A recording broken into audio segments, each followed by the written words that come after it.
What's happening, troops? Hey, congrats for the fight. Thank you, mate. Obviously, you was a massive underdog on this fight. Does it something who motivates you because it was not an underdog performance? Yeah, mate, I love this. I'm built for this. All the haters online, I had a load of messages. Some guys just messaged me on Twitter, Instagram, calling me names, saying I was going to get smoked. Everybody thought this guy was going to be levels above me, and as you can see, he certainly was not. You was the first guy who dropped him. Is there something who surprised you with his striking style? Not really, mate. I train with the best gym in the world, American Top Team. I have the best coaches. Thanks, mate. Mike Brown, Thiago Alves, and Robert Whiteford. You know, we work tirelessly. You know, these guys in the gym, they're having to pull me back. I'm doing too much, and I'm under the best guidance. So these guys are fine-tuning me, whether it be rest, recovery, or push harder. I'm on a different wave. Chris, over here. You said you were the man. You're the only Scottish fighter on the card. How proud are you to be representing Scotland on this world stage? So I'm Scottish, born and bred. I'm a different kind of person, you know. I'm very primal. I'm very for my country. I played rugby for my country, for Scotland. I'm very proud to be a Scottish person. I carry the flag. It's covered in blood from my opponents. I'm from Stirling, Scotland, where the Battle of Bannockburn was in 1314. You know, I'm very, very proud to be a Scottish fighter. And like I said, I was the only Scottish guy on this card tonight. And yeah, I was super excited to go out there and perform in the way I did. And your teammate, Dustin Poirier, was very famous for a saying, "Don't be silly, jump the ghillie." That's what you did. You were able to finish with the guillotine. Have you talked to him since then? He made a tweet, by the way, saying congrats. Yeah, you know, Dustin was the guy who fine-tuned my guillotine with the grips that we use in American Top Team. The grips that I use is far tighter. The only issue with the grip that I take, it can slow down the chain of submissions or the chain of attacks going forward, but that one specifically is the tightest one. And when I locked it up, you know, obviously he was tapping for ages, but you know the ref wasn't close by, so I've just got to keep holding on and wait for the ref to come. That's not my job to stop. And I've been following your career since the Bellator days. You've always had the pennant around your neck representing your mother. How proud are you of this journey? Yeah, man. It's okay. So,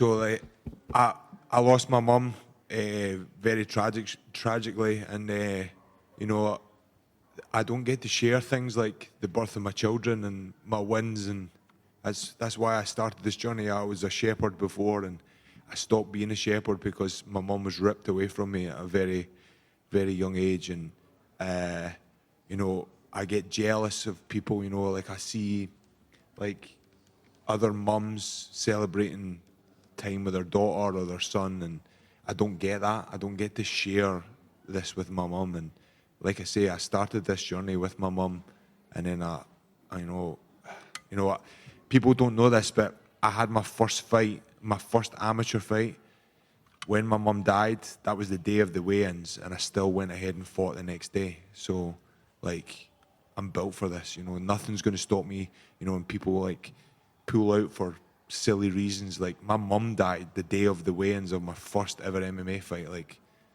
I'm as tough as they come. We appreciate you being open about this, and congrats on the win. Thank you.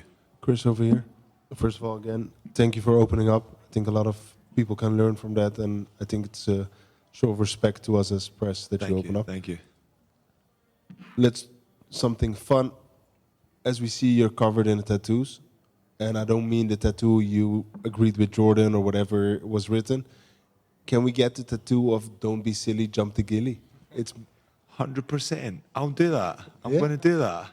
I have it on tape, yeah? He's got on tape. I'll do that. I like that. That's brilliant. I'll get it on my bum too. Or maybe on my neck. My missus will love it. Yeah. Chris, another question is, you've been showing us different styles, developing yourself as a fighter, fight by fight. Every fight we see something special. In this fight, we saw a crazy leg kick and a jab after it, which looked amazing. What's next for you? What do you want? What do you want? Terence McKinney will be next. He's next in line. Much respect for him, you know. And obviously, you've seen how versatile I am on the ground. Mike Brown, Robert Whiteford, you know, they're a mirror image of each other. And then obviously, you've seen my striking coach, Thiago Alves, you know, kick punch. You know, we drilled this. There's some stuff that we didn't even get a chance to do in there, but, you know, these guys at American Top Team are thankless. You know, they do all this work. You know, I'm sure Mike Brown had his shin pads on maybe 450 times when I was there, on and off. Like sometimes like 6-8 times a day. Thiago coming in tirelessly, coming in, holding pads for me. Poor guy's got to take the power in his elbows from me, you know. Robert Whiteford, you know, I came back fit as hell from America, and he's like, you could just see him sigh, ready to, you know, like take it on. And, you know, I'm very fortunate to have Robert Whiteford bring me into MMA and bring me under his wing. First Scottish fighter to ever be signed to the UFC, and he is the best fighter to ever come out of Scotland to date. Chris, thank you very much, man. Thank you. Chris, just a quick one here. You were matched up with Terence before, and that obviously fell out. So what is it about that matchup that you want to get re-signed? So it was nothing to do with anything in my power. I had visa complications, and then obviously it's a great matchup. You know, Terence is super exciting. Also, you know, he's southpaw, and I know Dustin's coming back for his last fight. I'd love to help him prepare, maybe help him, depending on who he's matched up with. Maybe me and him could be training partners for each other. You know, it's just the stars are aligning with that stuff. And you mentioned about wanting to fight in Miami. Do you see that you being able to turn around for Miami? I heard that's in 2 weeks. I didn't think it was in 2 weeks. But yeah, if I see Sean and he wants me to do it, I'll do it. You know, maybe I could ask him if we could do it 170. Thanks, congrats. I'm going to Shake Shack after this.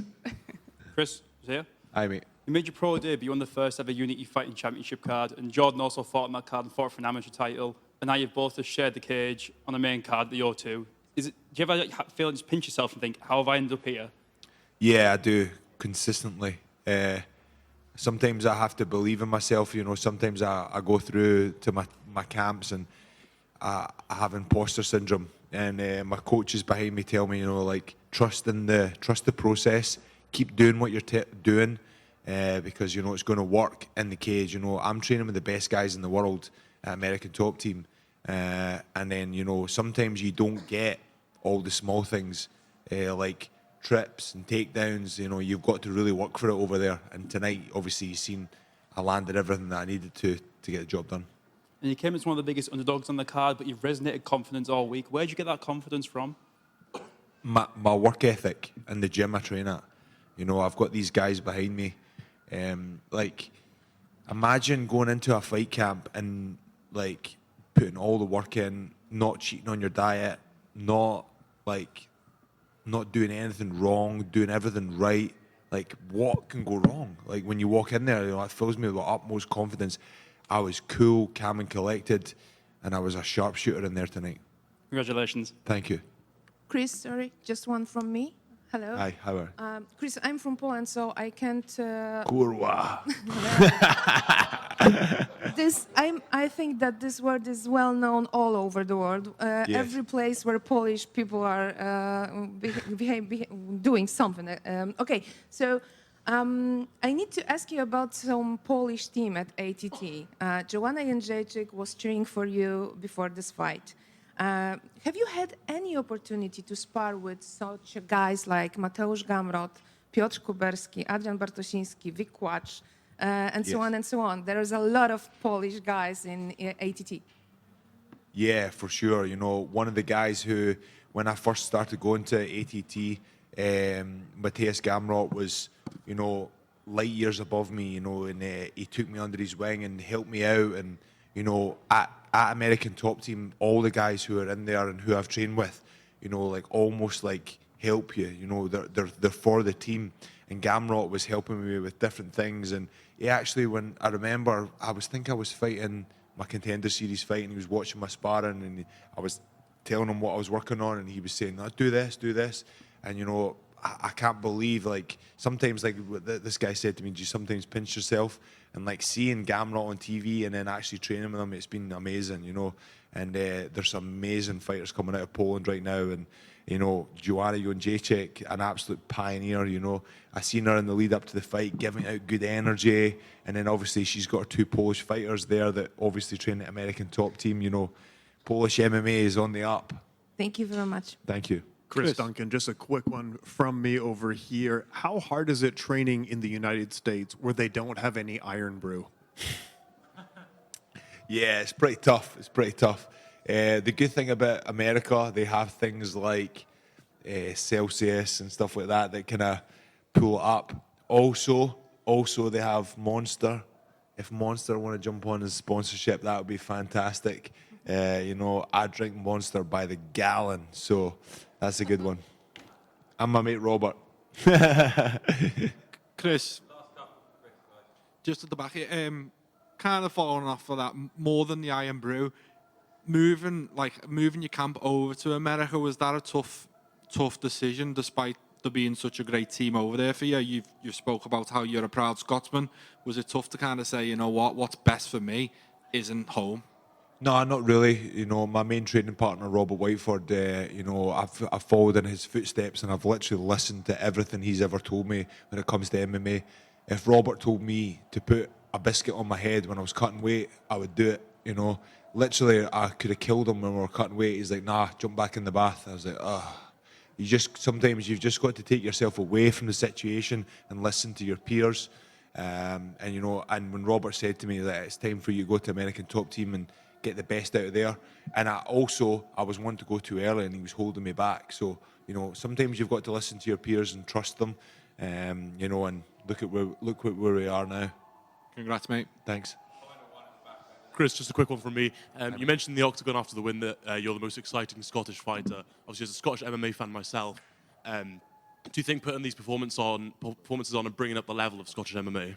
Yeah, you know, I go out there, wear my heart on my sleeve, and kill or be killed. I have a tattoo down my spine that's in Japanese. It says, live by the sword, die by the sword. And I live by that day by day. I literally was going in there to die tonight. Like, I didn't care. You know, I'm built for this. The Scottish in me, you know, I'll go to the bitter end. And Robert said to me before I walked out, he says, do not let anybody take this away from you. Go out there and kill. Congrats on the win. Thanks, mate.